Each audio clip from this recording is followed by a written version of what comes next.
Good morning. Good to see everybody. I hope your families are well, as we're all thought we were coming out, but now who knows where we're at.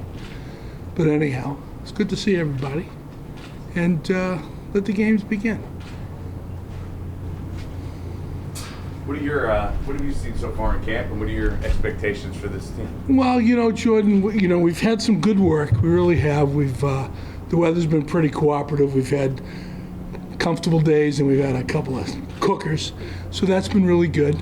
Nothing that we've seen some good things. It wasn't much happening this spring. All you had was the veteran mini camp, and wasn't a lot of the players took the voluntary thing voluntary, and we're making progress. Like Joke says, and I believe too, is just as well. Everything's a process, and we're moving along. We did some nice things Saturday night. We obviously have some things we got to work on, and we're making progress, and I like it. Dave, you're 3+ weeks into camp. You have a preseason game under your belt. As of now, what would you say your biggest concern is for this team? Well, it's I'm a little more patient than that. Okay, listen, upgrading the roster is a 12-month process. People, you're looking at improving all the time, and right now it's because you don't have your full complement of players out there. We really treated this last game like the first game, like the fourth preseason game. That's generally speaking what you see. And we want to get a chance to make sure before we make any hard decisions that we really get a chance to evaluate all the young kids and the new players that we've brought in. So, we're always looking at every position to answer your question. So, you improve as you go. Dave, along those lines, there's obviously a lot of optimism about Daniel Jones and making that leap this year. Right. But how much of the trade during the draft to get that additional first-round pick next year was kind of an insurance against that not happening and you needing to keep your options open? Not even a thought. No. The trade was made because the opportunity, was there, and it was an opportunity to create a lot of value, and we really liked, the position that we were in. So no, that was not done as any kind of a hedge. We believe in Daniel, and we're excited to see what he's going to do when he, second year in the system. He's had, like I've said before, last year was his, third system in 3 years. So this will be his second year in the system.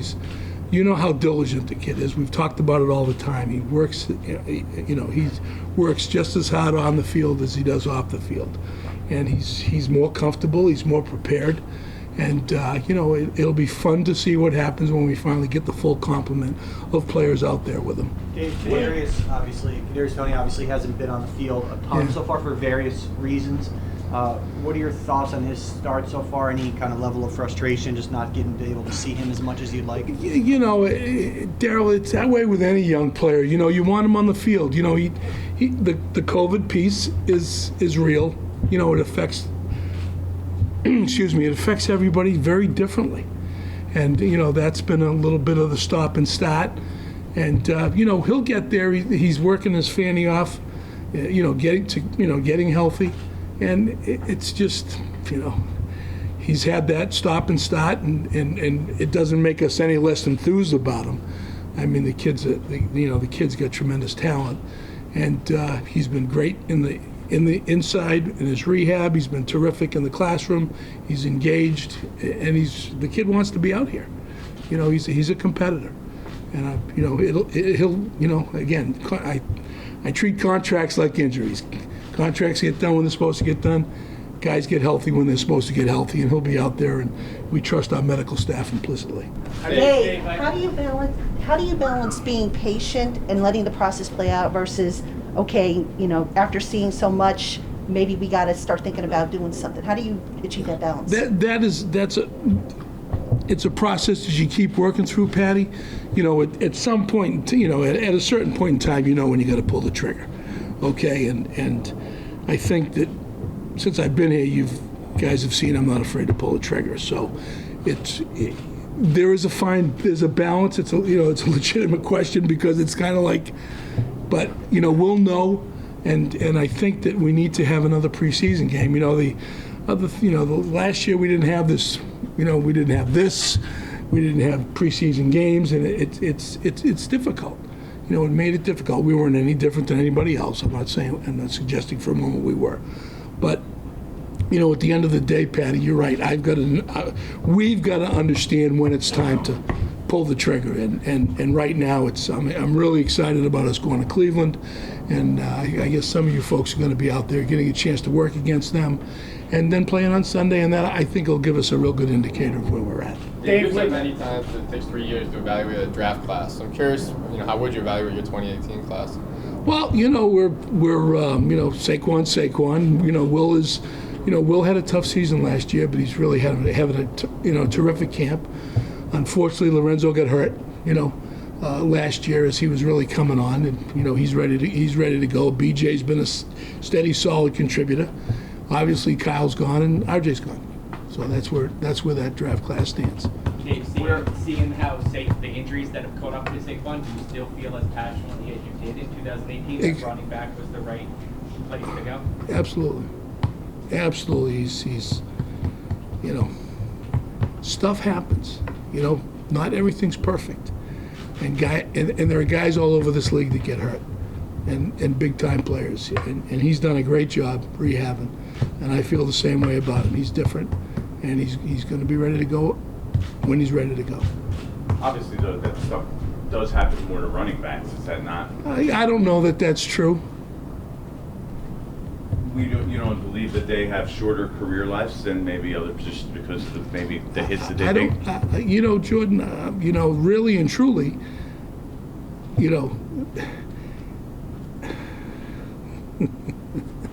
really and truly, you can talk about injuries at any position. All right, I would not make a different decision today that I made in 2018, plain and simple. Dave, I think I heard you say once that you've changed your philosophy on negotiating contracts in season, and I'm not asking about Saquon or anybody specific. Okay, go ahead. You have 100 guys who are going to be free agents after this season. Will you negotiate contracts in season this year? Have you changed your stance on it? I have. It was one of those. I think it depends upon the guy. Ryan. I think it depends upon where the team's at, and I just I felt that I used to feel like that it was a bad idea, but not so much. Have I changed my idea on that? Yes, I'm a lot more flexible on that. Dave, I'll put you on the spot a little bit. Is Peppers maybe one of those guys? What's that? Is Peppers maybe one of those guys? I don't discuss contracts. Do you believe in the theory with the quarterbacks is, especially with the financial climate, that after 3 years you're going to know? Do you believe that after this year you will know one way or another whether Daniel Jones is the guy? We certainly hope so. It's again, the game is different. Our game is different from the college game. It's very different. He's got all the physical skills. He's got all the mental skills. And I'm seeing a lot of good stuff out here in the fact that, as I've said, last year was his third consecutive year in a different system. His decision making is quicker out here. He's getting rid of the ball quicker. You can see he's throwing the ball well. I think he's making progress, and like every other young kid, and I think we'll have a pretty good idea when the season's over. You guys made the decision to stick with the offensive linemen you have and kind of let them develop. But as we're a couple weeks into camp, how do you still feel about that decision? Especially the depth has kind of been an issue with guys retiring and getting hurt and stuff. Well, like that. That stuff happens. Zach, it's the 4 of the 5 starters were out there Saturday night. And the offensive line, really played pretty well. Listen, you have to have depth everywhere. Whether it's the offensive line, the linebackers, the secondary, you need depth. You need to have quality depth. Unfortunately, it's very difficult to do that at every position. Obviously, we didn't expect those guys to retire, but they had their reasons, and it's their lives, and I wish them the best. And respect the decisions they made. They made tough decisions. And again, see, training camp's not over. The roster building season never ends, and we'll get to where we need to get to. Hey, when you guys released Zeitler, was the plan to upgrade at guard or address guard more than you have at this point? Well, I think that we believe in Will, we believe in Shane Lemieux, and we're gonna again continue to look. We've had the two. You had the two guys retire. You had the, Kyle Murphy's now done for the season we had to put him on IR. So it's tough, but every day we're looking, we're thinking. My gut tells me that there'll be more movement of those kinds of players that you feel good about after the second preseason game, and maybe even after the cut, because you got to remember, you now have a full week. You're going to cut to the 53. Coaches will have a couple of practices. The players have Friday, Saturday, and Sunday off. So I think you could see some horse trading going on during that period of time. Do you have the financial flexibility to take on any level of player? It would seem like you do not at this point, but I think you're the GM. Pat, I think that whoever's available, then you sit down and take a look. Do we? At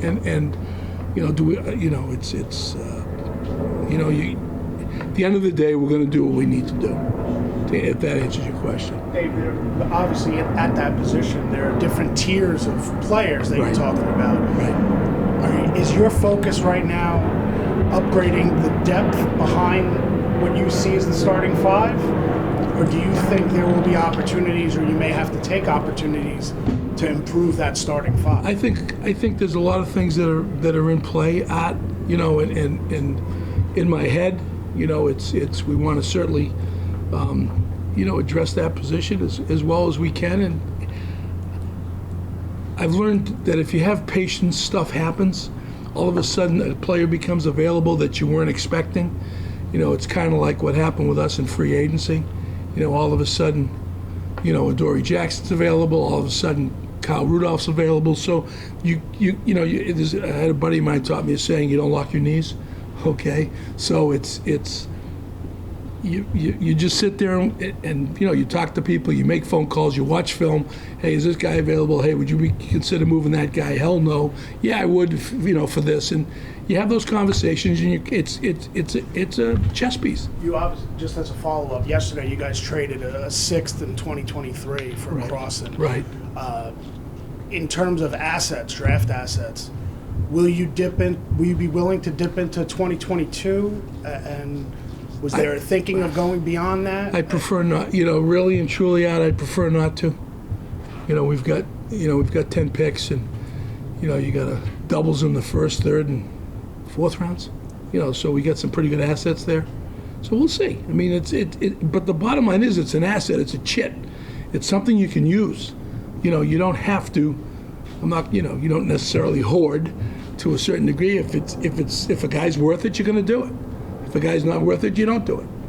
But it was, being able to get Keon with a 23 pick was really, we're excited about it. Really excited. Dave, obviously the wins and losses have not been, over the last 3 years, what you would have hoped. Right. Do you believe there needs to be a significant uptick in wins in order for you to deserve to be back next year, objectively speaking? Darryl, objectively speaking, I don't put that kind of, I'm not going to put a win total, a number on it, Darryl. I don't think that, we've done a lot of things. I feel like, I really love Joe and the process that he's brought and that we've brought. We've worked really hard since I got here in terms of, not only the on-the-field operation, but off-the-field operation. We've made big changes in our football operation and how we operate. Really and truly, my goal when I got here was whenever I leave here, however I leave here, that we've set this team up, both on the field and off the field. That's been my goal, and I feel like we've done that, and I think that I'm excited to see what's going to happen on the field this year. Go ahead, Bob. How has your relationship with Joe progressed? And is it to the point where perhaps yesterday's trade was an indication that his influence has grown over time? I think that, listen, Joe and I are partners. We have a shared vision. We see the ball the same way, which is helpful. We discuss everything thoroughly. And we come to the best Giant conclusion that we come to. And Joe knew Crossan, but our pro personnel department had high grades on him, both, as a teams guy. And, obviously you guys all realize how important special teams is and how near and dear it is to Joe's heart, obviously. And at the end of the day, the thing that's really neat about Keon is he brings us line of scrimmage value as well as a corner. So this is a partnership. We're working together. We share a vision, and I've enjoyed the hell out of the last 2 years. Can I tell you? Go ahead, Tom. Since you brought it up, how are you feeling, and is your intention to keep on working for as long as you keep feeling well? I feel good. Me and James Brown. It's for some of you younger people, you may not get that right. But anyhow, I feel fine. Listen. As Patty and Tom can speak to it, personally, and maybe some of you guys can as well. The lymphoma wasn't fun. It was. Don't put it on your checklist or your bucket list. It's not fun. But we got through it. I'm healthy. I'm fine. I feel good. I feel strong. And no, I'm not winning any arm wrestling contests against any of our players. But I feel good, Tom. And we'll just keep rolling on. Did you have to take any special precautions? Me? Travel, Jordan, get out, do healthy something. as a hoss. I had my physical in May, and they said just keep doing what you're doing. They wouldn't mind me doing it with a little less weight. But I like to be jolly. Dave, I know you don't want to put a win-loss total on it, but obviously you've been rebuilding for a couple of years with young players, and that can't go on indefinitely. Right. Doesn't this kind of have to be the year that you compete for the playoffs, and not just because it's a bad division? Well, way to qualify it. Right. Right. You know what I mean? It'd be like a 500 or plus type. Listen, I'm not going to put a win or a loss on it. Everybody, we have expectations. Everybody's got expectations. I don't think any of us do this to lose. None of us are happy about that. But we feel like we've got a very representative. I'm happy with what we've done. I'm really happy with where we're at, and I think we've got a legitimate competitive football team. Dave, I know it's a little different wrinkle, but along the lines of acquiring talent over the next couple of weeks with these joint practices. I know some of you guys will be there the whole time. Some do you spend time scouting the Browns and scouting the Patriots? Oh, absolutely. And in one of those things, does that kind of bring a different dimension to? It does, absolutely. It does. It's we'll have. I'll be there. Mark Kahns, Timmy McDonald will be there. Chris Pettit's going to be there. So they're gonna. We'll all have our guys to look at. And absolutely, it's a scouting process. And obviously, at night we can go back and watch the film. So.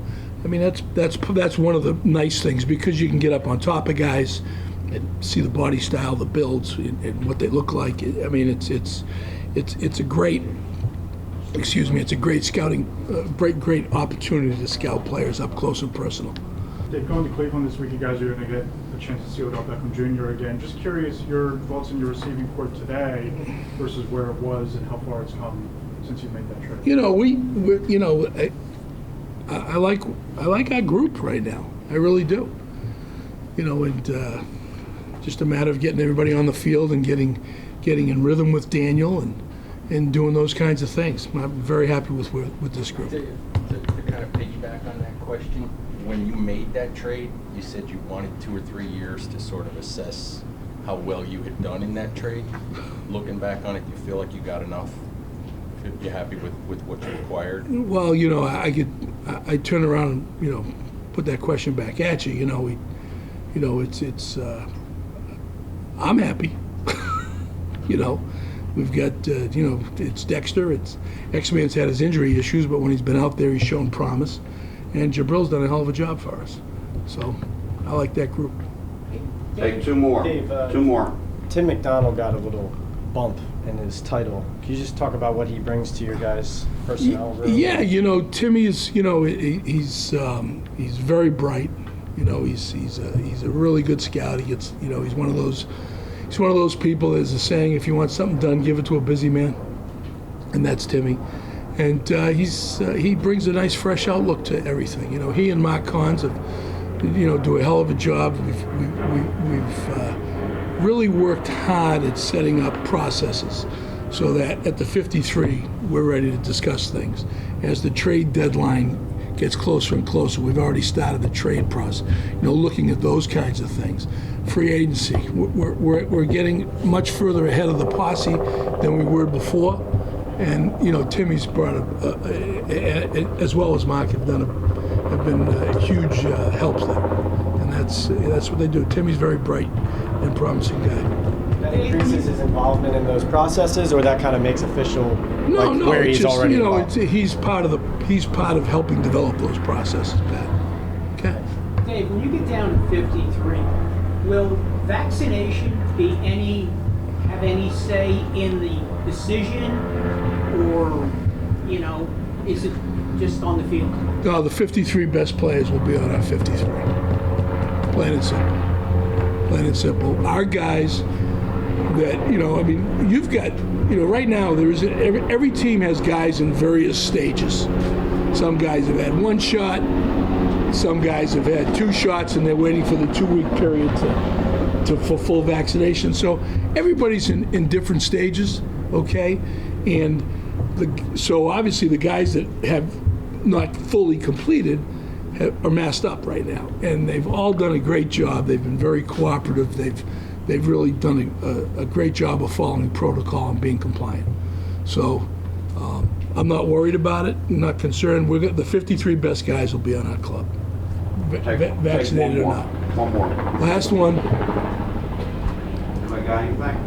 Nobody wants to ask me about my You feel pressure to win? I know you said you always pressures. have to win. I'm going to pull a line from Billie Jean King. Pressure's a privilege.